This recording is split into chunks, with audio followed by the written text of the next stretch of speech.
Hi everyone, welcome to Disha academy. എൻ്റെ പേര് Aishwarya. So നമ്മുടെ SSC CGLന്റെ നോട്ടിഫിക്കേഷൻ വന്ന കാര്യം എല്ലാവരും അറിഞ്ഞല്ലോ.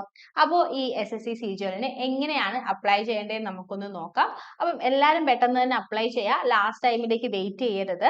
24-നാണ് നോട്ടിഫിക്കേഷൻ വന്നത്. അടുത്ത മാസം 24th വരെ നമുക്ക് അപ്ലൈ ചെയ്യാനുള്ള സമയമുണ്ട്. പക്ഷെ ലാസ്റ്റ് ടൈമിലേക്ക് പോകുമ്പോൾ എന്ത് പറ്റും, ചിലപ്പോൾ വെബ്സൈറ്റ് ഹാങ് ആവാനോ നമുക്ക് രജിസ്റ്റർ ചെയ്യാൻ പറ്റാതിരിക്കാനോ ഒക്കെ ഒരു ചാൻസ് ഉണ്ട്. അപ്പൊ അതുകൊണ്ട് അങ്ങനെ ഒരു റിസ്ക് എടുക്കണ്ട. മാക്സിമം ഈ ആദ്യത്തെ ഒരു 2 വീക്കിൽ തന്നെ നിങ്ങൾ രജിസ്റ്റർ ചെയ്യാൻ വേണ്ടിയിട്ട് ട്രൈ ചെയ്യുക. സോ എങ്ങനെയാണ് രജിസ്റ്റർ ചെയ്യേണ്ടതെന്ന് ഞാൻ ഇവിടെ നിങ്ങൾക്ക് കാണിച്ചു തരാം. ഓക്കെ, അപ്പൊ രജിസ്റ്റർ ചെയ്യുന്നതിന് മുന്നേ നിങ്ങൾ എടുത്ത് വെക്കേണ്ടതെന്ന് വെച്ച് കഴിഞ്ഞാൽ, ഒന്ന്, നിങ്ങൾ വൺ ടൈം രജിസ്ട്രേഷൻ ചെയ്തിട്ട് ഇല്ലാത്ത ആൾക്കാരാണെങ്കിൽ നിങ്ങൾക്ക് വൺ ടൈം രജിസ്ട്രേഷൻ ചെയ്യാൻ വേണ്ടിയിട്ട് ഫങ്ഷണൽ ആയിട്ടുള്ള ഒരു ഇമെയിൽ ID വേണം, മൊബൈൽ നമ്പർ വേണം, പിന്നെ നിങ്ങളുടെ അഡ്രസ്സ്, ആധാർ കാർഡിന്റെ നമ്പർ, അങ്ങനത്തെ ഡീറ്റെയിൽസ്, പാരന്റ്സിന്റെ പേര്, ഇങ്ങനത്തെ കാര്യങ്ങളെല്ലാം ആവശ്യമുണ്ട്. ഇനി അതല്ല, നിങ്ങൾ വൺ ടൈം രജിസ്ട്രേഷൻ ചെയ്ത് കഴിഞ്ഞിട്ടുള്ള ഒരാളാണെങ്കിൽ നിങ്ങളുടെ CGLനായതുകൊണ്ട് ഡിഗ്രി സർട്ടിഫിക്കറ്റ്, അതായത് ഡിഗ്രിയിൽ നമ്മുടെ നമ്പർ, അതിന്റെ CG കാര്യങ്ങളുടെ ആവശ്യം നമ്മൾക്കുണ്ട്. അതുപോലെ തന്നെ നമ്മുടെ PG, നമുക്ക് ഹയർ ക്വാളിഫിക്കേഷൻ ഡിഗ്രി ആണെങ്കിൽ അത് മാത്രം മതി. ഇനി അതല്ല, നിങ്ങളൊരു PG ചെയ്തിട്ടുണ്ടെങ്കിൽ അതിന്റെ സർട്ടിഫിക്കറ്റും കൂടെ നിങ്ങളൊന്ന് എടുത്തു വെക്കുക.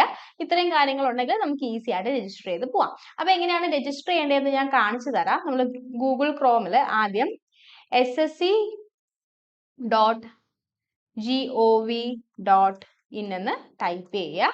സോ നമുക്ക് സ്റ്റാഫ് സെലക്ഷൻ കമ്മീഷന്റെ ഒഫീഷ്യൽ വെബ്സൈറ്റിലേക്ക് പോകാൻ വേണ്ടിയിട്ട് പറ്റും. അപ്പൊ ഈ ഒഫീഷ്യൽ വെബ്സൈറ്റിൽ നിങ്ങൾ നോക്കിക്കഴിഞ്ഞാൽ ഇതാണ് നമ്മുടെ ഒഫീഷ്യൽ വെബ്സൈറ്റ്. അപ്പം എല്ലാ ഡീറ്റെയിൽസും കാര്യങ്ങളും ഒക്കെ ഇവിടെ ഉണ്ട്. നമ്മൾ ആദ്യം ഇവിടെ സൈഡിൽ ക്വിക്ക് ലിങ്ക്സ് എന്ന് പറയുന്ന സ്ഥലം കണ്ടല്ലോ, ഇവിടെ അപ്ലൈ കൊടുക്കാം. അതിന് മുന്നേ നിങ്ങൾ ഇതുവരെ രജിസ്റ്റർ ചെയ്തിട്ടില്ലാത്തവരാണെന്നുണ്ടെങ്കിൽ നിങ്ങൾക്ക് എന്ത് ചെയ്യാം, ഈ ലോഗിൻ ഓർ രജിസ്റ്റർ എന്ന് പറയുന്ന ഇവിടെ ക്ലിക്ക് ചെയ്യാം. ഇവിടെ ക്ലിക്ക് ചെയ്തിട്ട് നിങ്ങൾക്ക് എന്ത് ചെയ്യാം, രജിസ്റ്റർ ചെയ്തിട്ടില്ലാത്തവരാണെങ്കിൽ നിങ്ങളുടെ പേര്, email ID, mobile number, address തുടങ്ങിയ ഡീറ്റെയിൽസ് കൊടുത്തിട്ട് നിങ്ങൾക്ക് രജിസ്റ്റർ ചെയ്യാം. ഇനി രജിസ്റ്റർ ചെയ്തിട്ടുള്ളവരാണെന്നുണ്ടെങ്കിൽ നിങ്ങൾക്ക് ഓൾറെഡി ഒരു രജിസ്റ്റർ നമ്പർ കിട്ടും. ഓക്കെ, ആദ്യം നിങ്ങളിപ്പം രജിസ്റ്റർ ചെയ്യുന്ന സമയത്ത് ഞാൻ പറഞ്ഞല്ലോ, പേര്, mobile number, address, email ID ഒക്കെ കൊടുത്ത് നമ്മൾ രജിസ്റ്റർ ചെയ്ത് കഴിയുമ്പോൾ നിങ്ങൾക്ക് നിങ്ങളുടെ ഇമെയിൽ IDയിലേക്ക് ഒരു രജിസ്റ്റർ നമ്പർ കിട്ടും. അപ്പൊ ആ രജിസ്റ്റർ നമ്പർ വേണം നിങ്ങൾ ഇവിടെ കൊടുക്കാനായിട്ട്. അപ്പൊ ഞാനിപ്പോ എന്റെ രജിസ്റ്റർ നമ്പർ കൊടുക്കാം.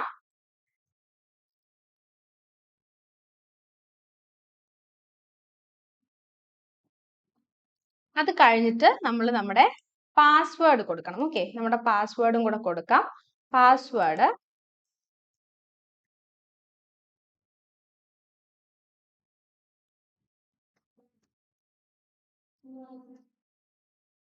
ഓക്കെ, സോ പാസ്വേഡ് കൊടുത്തു കഴിഞ്ഞിട്ട് ഇവിടെ ഒരു ക്യാപ്ച കൊടുത്തിട്ടുണ്ട്, അതും കൂടെ നമ്മളിവിടെ ടൈപ്പ് ചെയ്ത് കൊടുക്കാം. ഇത്രയും കഴിഞ്ഞു കഴിഞ്ഞാൽ നമുക്ക് ലോഗിൻ ചെയ്യാം. ലോഗിൻ ചെയ്യാത്തവരാണ്, അതായത് രജിസ്റ്റർ ചെയ്തിട്ടില്ലാത്തവരാണെങ്കിൽ ഈ പോർഷനിൽ ക്ലിക്ക് ചെയ്തിട്ട് നിങ്ങൾക്ക് ആദ്യം രജിസ്ട്രേഷൻ കംപ്ലീറ്റ് ചെയ്യണം. അതിനുശേഷം മാത്രമേ നിങ്ങൾക്ക് ലോഗിൻ ചെയ്യാൻ വേണ്ടിയിട്ട് പറ്റും. അപ്പോൾ നമ്മളിങ്ങനെ ജോയിൻ ചെയ്യുന്ന സമയത്ത് നമുക്ക് ഇങ്ങനെ നമ്മുടെ മെയിൻ പേജ് കിട്ടും. അപ്പൊ ഈ മെയിൻ പേജിൽ CGLന്റെ നോട്ടിഫിക്കേഷൻ വന്ന് കിടപ്പുണ്ട്. ആപ്ലിക്കേഷൻ സ്റ്റാർട്ടിംഗ് ഡേറ്റ് 24/6/2024 ആണ്. അതുപോലെ തന്നെ ആപ്ലിക്കേഷന്റെ എൻഡ് ഡേറ്റ് എന്ന് പറയുന്നത് 24/7/2024 ആണ്. Last date for online fee payment 25/7/2024 ആണ്. ഓക്കെ, അപ്പം പിന്നെ വിൻഡോ കറക്ഷൻ, ആപ്ലിക്കേഷന്റെ വിൻഡോ കറക്ഷൻ 10/8/2024 മുതൽ 11/8/2024 വരെ ഓപ്പൺ ആയിരിക്കും എന്നും കൂടെ കൊടുത്തിട്ടുണ്ട്. ഈ താഴെ നമുക്ക് അപ്ലൈ എന്ന് പറയുന്ന സ്ഥലത്ത് കൊടുത്തു കഴിഞ്ഞാൽ നമ്മുടെ മെയിൻ പേജിലേക്ക് പോവാൻ വേണ്ടിയിട്ട് പറ്റും. ഓക്കെ, സോ മെയിൻ പേജിലേക്ക് പോവാൻ വേണ്ടിയിട്ട് പറ്റും. അങ്ങനെ മെയിൻ പേജിൽ പോയി കഴിഞ്ഞാൽ നിങ്ങൾക്ക് നോക്കിയേ, ഇവിടെ CGLന്റെ കമ്പൈൻഡ് ഗ്രാജുവേറ്റ് ലെവൽ എക്സാം കാണാം. അപ്പം അവിടെ പോയി കഴിഞ്ഞാൽ നമ്മൾ നമ്മുടെ പേഴ്സണൽ ഡീറ്റെയിൽസ് ആണ് ആദ്യം ഫില്ല് ചെയ്യേണ്ടത്. അപ്പോൾ നമ്മൾ നമ്മുടെ രജിസ്ട്രേഷന്റെ സമയത്ത് ഇത് ചെയ്തിട്ടുള്ളത് കൊണ്ട് നമ്മൾ എന്ത് ചെയ്യേണ്ട ആവശ്യമില്ല, ഇത് ഫില്ല് ചെയ്ത് കൊടുക്കേണ്ട ആവശ്യമില്ല. നമ്മൾ ജസ്റ്റ് എന്ത് ചെയ്താൽ മാത്രം മതി, ഇതിനകത്തുള്ള നമ്മുടെ ഡാറ്റ എല്ലാം കറക്റ്റ് ആണോ എന്ന് മാത്രം നോക്കിയാൽ മതി.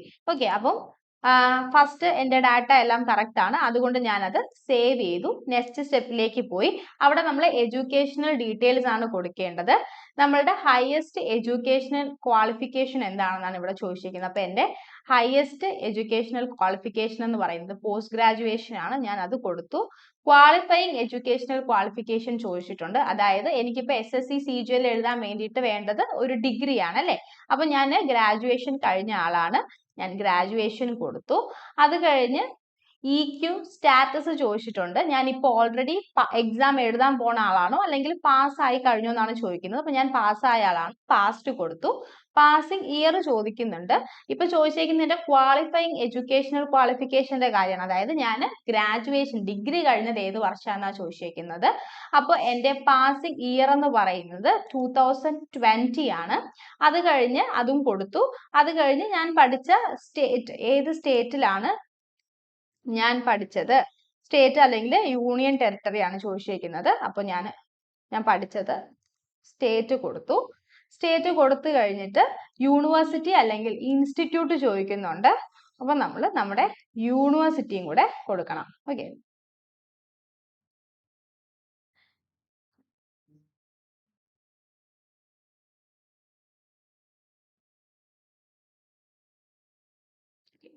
യൂണിവേഴ്സിറ്റി കൊടുത്തു. അത് കഴിഞ്ഞിട്ട് നമ്മുടെ റോൾ നമ്പർ ചോദിക്കുന്നുണ്ട്. നമ്മുടെ സർട്ടിഫിക്കറ്റിൽ റോൾ നമ്പർ കാണുമല്ലോ, ആ റോൾ നമ്പർ കൊടുക്കണം.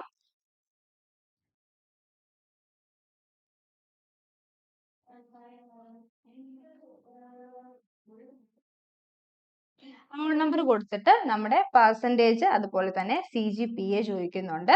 അപ്പൊ നമ്മൾ നമ്മുടെ CGPAയും കൂടെ കൊടുക്കുക. ഓക്കെ, ഇത്രയും കഴിഞ്ഞു കഴിഞ്ഞാൽ നമുക്ക് എന്ത് ചെയ്യാം, സേവ് ചെയ്യാം.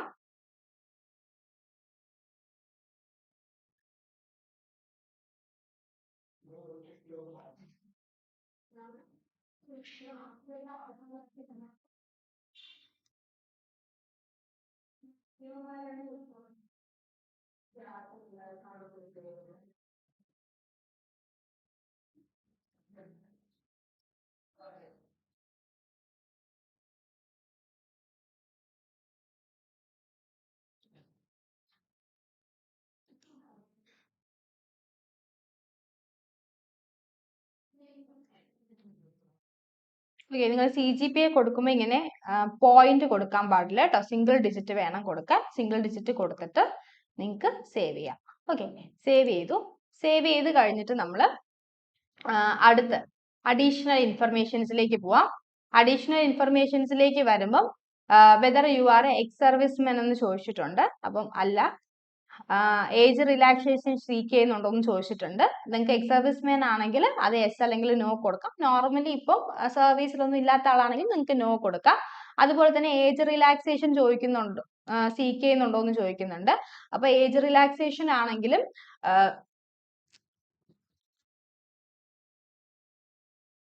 ഏജ് റിലാക്സേഷൻ ആണെന്നുണ്ടെങ്കിൽ നിങ്ങൾ ഏജ് റിലാക്സേഷൻ സീക്ക് ചെയ്യുന്നുണ്ടെങ്കിൽ നിങ്ങൾക്ക് എസ് എന്ന് കൊടുക്കാം, അല്ലാന്നുണ്ടെങ്കിൽ നോ കൊടുക്കാം.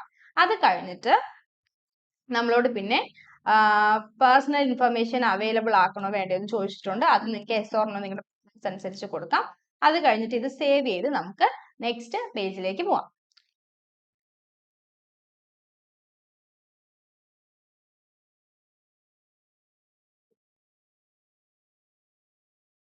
പേജ് ലോഡ് ആയിക്കൊണ്ടിരിക്കുകയാണ്. ഈ ഒരു പ്രോസസ് ഒക്കെ നമ്മൾ അവസാനത്തേക്ക് പോകുമ്പോൾ, അതായത് ലാസ്റ്റ് ഒരു 2 weeks ഒക്കെ ആകുമ്പം ഭയങ്കര സമയം എടുക്കും. നമ്മൾ ചിലപ്പം ഫസ്റ്റ് പേജിലേക്കൊന്ന് ലോഗിൻ ചെയ്യാനേ നമുക്ക് ഒരുപാട് സമയം എടുക്കും. നമ്മൾ മിഡ് നൈറ്റിലൊക്കെ ഇരുന്ന് ആക്ച്വലി ഞാനൊക്കെ അപ്ലൈ ചെയ്തിട്ടുണ്ട് എക്സാമിന് പണ്ടൊക്കെ. ലൈക്ക് ലാസ്റ്റ് ഡേ വരെ നമ്മൾ വെയിറ്റ് ചെയ്യുമല്ലോ. അങ്ങനെ വെയിറ്റ് ചെയ്യുമ്പോൾ ഈവൻ മിഡ് നൈറ്റ് 2 മണി 3 മണിക്കൊക്കെ എണീറ്റിരുന്ന് ഞാൻ അപ്ലൈ ചെയ്തിട്ടുണ്ട്. കാരണം അല്ലാത്ത സമയത്തൊക്കെ വെബ്സൈറ്റ് ഭയങ്കര ഇഷ്യൂസ് ആയിരിക്കും. ചിലപ്പോൾ അപ്പോഴും നമുക്ക് അപ്ലൈ ചെയ്യാൻ പറ്റണമെന്നില്ല. അപ്പൊ അതുകൊണ്ടാണ് പറയുന്നത്, നിങ്ങൾ എന്ത് ചെയ്യുക, ഇത്രയും പെട്ടെന്ന് നിങ്ങൾക്ക് അപ്ലൈ ചെയ്ത് തീർക്കാൻ പറ്റുമോ അത്രയും പെട്ടെന്ന് നിങ്ങൾ അപ്ലൈ ചെയ്യുക. Okay, so additional informations save ആയി. അപ്പൊ നമുക്കിനി നെക്സ്റ്റ് പേജിലേക്ക് പോവാം. അഡീഷണൽ ഇൻഫർമേഷൻ 2 ആണ് കൊടുത്തേക്കുന്നത്. ഓക്കെ, അപ്പൊ ഇവിടെ നമ്മൾ ഫില്ല് ചെയ്യേണ്ടത് നമ്മുടെ പ്രിഫറൻസുകളാണ് കേട്ടോ. എവിടെയാണ് എക്സാം എഴുതുന്നതെന്നുള്ള പ്രിഫറൻസുകളാണ് നമ്മൾ ഫില്ല് ചെയ്ത് കൊടുക്കേണ്ടത്. സോ എനിക്ക് KKR ആണ്. ഞാൻ കേരളത്തിൽ എവിടെയെങ്കിലും കേരള, തമിഴ്നാട്, കർണാടക റീജിയനിൽ എഴുതണം എന്നാണ്.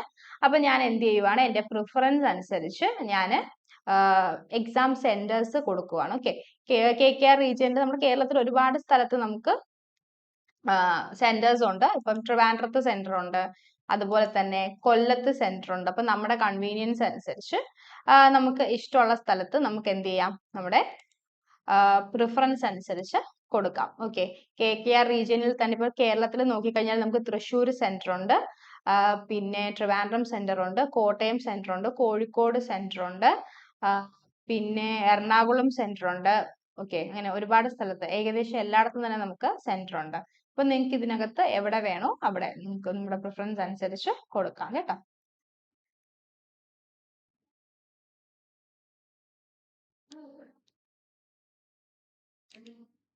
അപ്പം അത് കഴിഞ്ഞിട്ട് പിന്നെ നമ്മളോട് ചോദിക്കുന്നുണ്ട് ബെഞ്ച് മാർക്ക് ഡിസബിലിറ്റീസ് എന്തെങ്കിലും ഉള്ള ആളാണോ എന്ന് ചോദിക്കുന്നുണ്ട്. അതുപോലെ തന്നെ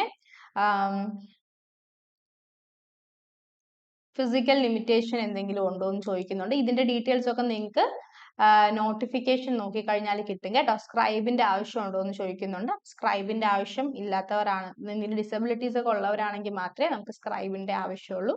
അതുപോലെ തന്നെ JSO പോസ്റ്റിന് അപ്ലൈ ചെയ്യുന്നുണ്ടോ എന്ന് ചോദിക്കുന്നുണ്ട്. അപ്പൊ അത് നിങ്ങൾക്ക് ചെയ്യുന്നുണ്ടെങ്കിൽ yes എന്ന് കൊടുക്കാം, ഇല്ലെങ്കിൽ no എന്ന് കൊടുക്കാം. ഓക്കെ, പിന്നെ സ്റ്റാറ്റിസ്റ്റിക്കൽ ഇൻവെസ്റ്റിഗേറ്ററിന്റെ പോസ്റ്റ് ഗ്രേഡ് 2-ന് നിങ്ങൾ അപ്ലൈ ചെയ്യുന്നുണ്ടോ എന്ന് ചോദിക്കുന്നുണ്ട്. അപ്പം അതും നിങ്ങൾക്ക് നിങ്ങളുടെ ക്വാളിഫിക്കേഷൻ അനുസരിച്ച് yes or no കൊടുക്കുക. അത് കഴിഞ്ഞിട്ട് സേവ് ചെയ്യുക.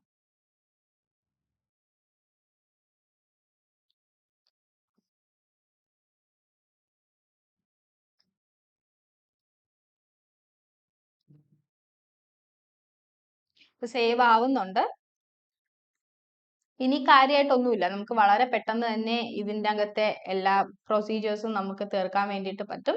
ഇനി നമ്മൾ ജസ്റ്റ് ഡോക്യുമെന്റ്സ് അപ്ലോഡ് ചെയ്യണം, അതുപോലെ തന്നെ ഫോം പ്രിവ്യൂ ചെയ്യണം. ഓക്കെ, പിന്നെ സബ്മിറ്റ് ചെയ്യണം, അത്രേ ഉള്ളൂ. പിന്നെ ഫീ പേയ്മെന്റ് ലൈക്ക് മെന്നിനാണെങ്കിൽ ഫീ പേയ്മെന്റ് ഉണ്ട്, ഫീമെയിൽസിനൊന്നും തന്നെ SSC എക്സാംസിനൊന്നും ഫീസ് കൊടുക്കേണ്ട ആവശ്യമില്ല. അപ്പോൾ ഈ അഡീഷണൽ ഇൻഫർമേഷൻസും സേവ് ആയി, ഞാൻ ഓക്കെ കൊടുത്തു. ഇനി ഞാൻ ചെയ്യേണ്ടത് എന്താണെന്ന് വെച്ച് കഴിഞ്ഞാൽ ഞാൻ എൻ്റെ ഫോട്ടോയും അതുപോലെ തന്നെ സിഗ്നേച്ചറും അപ്ലോഡ് ചെയ്യണം. ഓക്കെ, അപ്പം ക്യാപ്ചർ ലൈവ് ഫോട്ടോ കൊടുത്തു. നമ്മളിപ്പോൾ ലൈവ് ഫോട്ടോസ് ആണ് ഈ അടുത്ത കാലത്തായിട്ട് നമ്മൾ അപ്ലോഡ് ചെയ്യേണ്ടത്.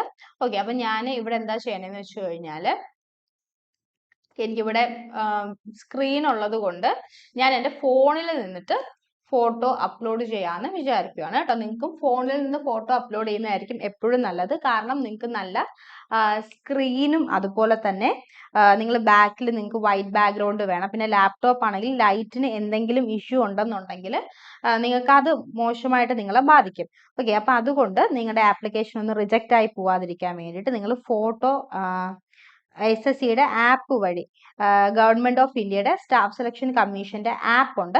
ഇപ്പൊ ഈ ആപ്പ് വഴി നിങ്ങൾക്ക് നിങ്ങളുടെ ഫോട്ടോ അപ്ലോഡ് ചെയ്യാം. അല്ലാന്നുണ്ടെങ്കിൽ ക്യാപ്ചർ ലൈവ് ഫോട്ടോ എന്ന് ഇവിടെ കൊടുത്തിട്ട് നിങ്ങളുടെ ലാപ്പ് കൊണ്ടുപോയി നല്ല വെളിച്ചമുള്ള ഒരു സ്ഥലത്ത് നിന്നിട്ട് നിങ്ങൾക്ക് ഫോട്ടോ അപ്ലോഡ് ചെയ്യാം. അതുപോലെ തന്നെ നിങ്ങളുടെ സിഗ്നേച്ചർ നിങ്ങൾക്ക് അപ്ലോഡ് ചെയ്യാം. സിഗ്നേച്ചർ ആണെന്നുണ്ടെങ്കിൽ 10 to 20 KB അടുത്ത് മാത്രമേ അതിന്റെ സൈസ് വരാൻ പാടുള്ളൂ. ഹൈറ്റ് എന്ന് പറയുന്നത് 6 സെന്റിമീറ്റേഴ്സ്, ലൈക്ക് ഹൈറ്റ് വിഡ്ത്ത് എന്ന് പറയുന്നത് 2 സെന്റിമീറ്റർ 6 സെന്റിമീറ്റേഴ്സ് ആ രീതിയിൽ വരണം. ഓക്കെ, സിഗ്നേച്ചർ ഒക്കെ ബ്ലർഡ് ആണെന്നുണ്ടെങ്കിൽ നമ്മുടെ ആപ്ലിക്കേഷൻ റിജക്റ്റ് ആയി പോകാനുള്ള ചാൻസ് വളരെ കൂടുതലാണ്. അപ്പം നിങ്ങൾ അതൊന്ന് ശ്രദ്ധിക്കുക. ഇപ്രാവശ്യം നമ്മുടെ CHSL എക്സാമിന് ഒരുപാട് പേർക്ക് ആപ്ലിക്കേഷൻ റിജക്റ്റ് ആയി പോയിട്ടുണ്ടായിരുന്നു. അപ്പോൾ അതിനുള്ളൊരു സിറ്റുവേഷൻ നിങ്ങൾ ഉണ്ടാക്കാതെ മാക്സിമം ലൈറ്റ് ഉള്ള സ്ഥലത്ത് പോയിട്ട് നിങ്ങൾ അപ്ലൈ ചെയ്യാനായിട്ട് നോക്കുക കേട്ടോ. സോ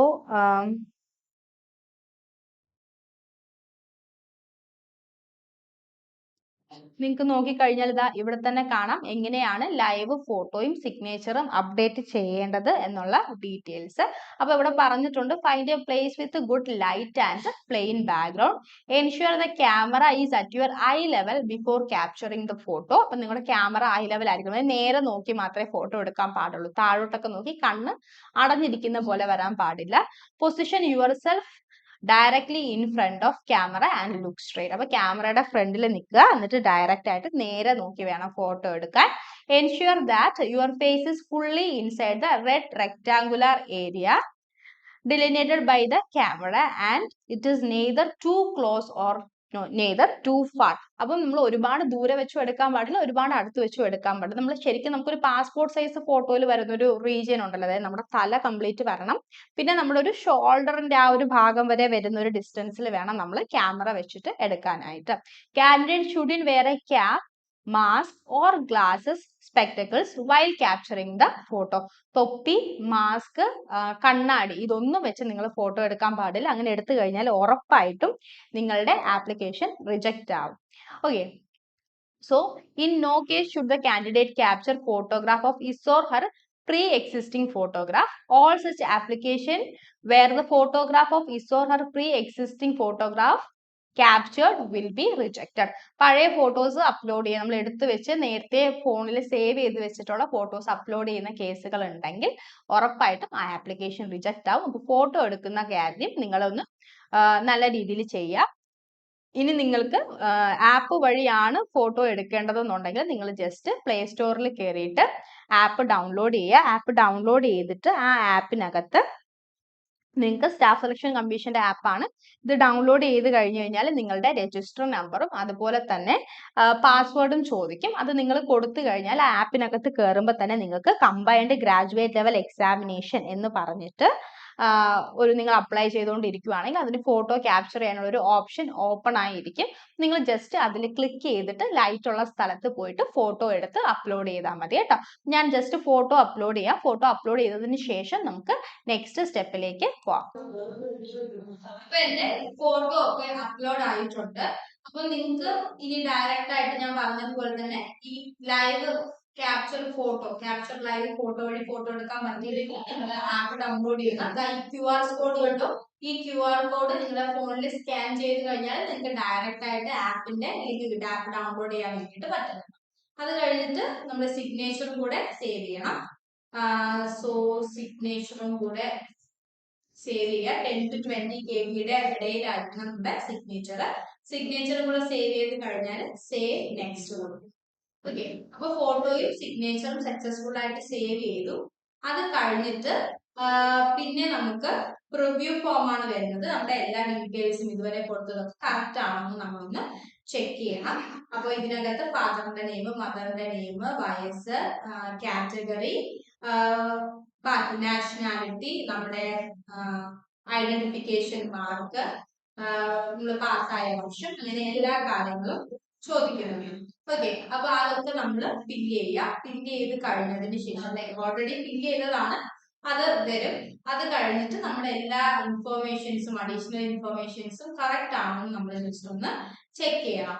ഓക്കെ, അത് ചെക്ക് ചെയ്ത് കഴിഞ്ഞിട്ട് നമ്മുടെ ഫോട്ടോയും സിഗ്നേച്ചറും ഓക്കെ ആണെന്ന് ചെക്ക് ചെയ്യുക. അതും കൂടെ ചെക്ക് ചെയ്ത് കഴിഞ്ഞാൽ സേവ് ആൻഡ് നെക്സ്റ്റ് കൊടുക്കുക. ഓക്കെ, അത് കഴിഞ്ഞ് ഡിക്ലറേഷൻ ആണ്. ഡിക്ലറേഷൻ എഗ്രി കൊടുക്കുക. ക്യാപ്ച വന്നിട്ടുണ്ടായിരിക്കും, അത് ടൈപ്പ് ചെയ്യുക.